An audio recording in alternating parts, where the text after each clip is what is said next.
I came across a study that followed 110 babies born addicted to drugs, and it stated that only 6 graduated or were on the path to graduate.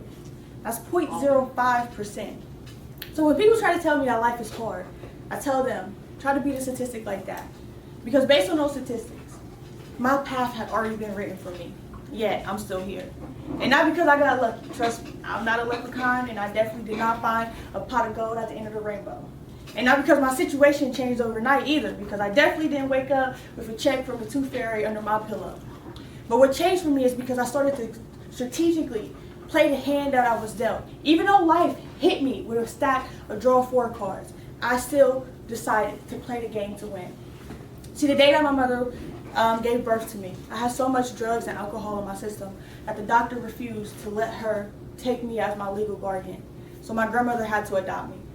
My grandmother had already taken in custody of my 2 older cousins and later got custody of my 2 younger siblings.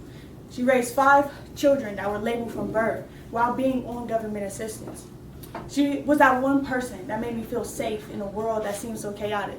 You guys got that one person that you can always lean on and count on? Yeah, for me, that was her. But in 2009, when she passed away, it was like I lost all stability that I ever had. It was like my world went up into flames and that I was left in the ashes, confused, broken, and angry.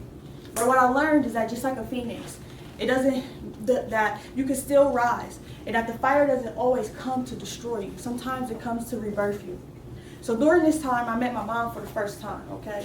I was 9 years old, and she was in a drug and alcohol program. She was trying to get her life together, but she was not in any position to take care of herself, let alone 3 kids. So when the oldest of us 5 turned 18, she got custody of the younger 4. So at 12 years old, I was placed in a position where I was just a kid, having to take responsibility of 2 kids in a house led by a kid. We should have had a sign on the door that said, "Welcome to chaos, no adults allowed," because that's exactly what it was. And because of everything that I was going through, everything I was experiencing in my life, I carried that with me throughout school. It was like I had an imaginary backpack on, and that every time something happened, I would put it in my backpack, and it would just continue to get heavier and heavier and heavier. Until I realized that I can't continue to live my life like that. So in the 7th grade, I started playing basketball. Anybody play sports in here? Okay, just a couple of you guys. So my best advice to you is don't just look at that sport as a hobby or something that you do for fun. Look at it as an opportunity. An opportunity that can take you from one place in your life to the next place in your life. And have a vision for yourself. Because in 7th grade, my only vision was to go to the WNBA. I didn't want to do anything else. By my senior year in high school, me and 1 other girl scored over 1,000 points, leaving a legacy at Briggs High School that had never been done before.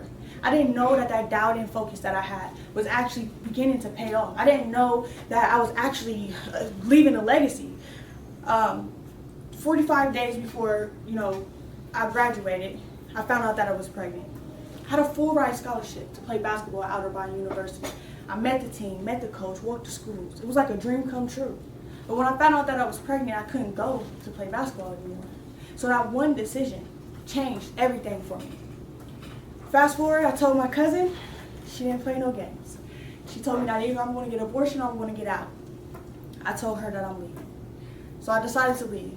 At 18 years old, I was homeless, living house to house, sometimes sleeping in my car.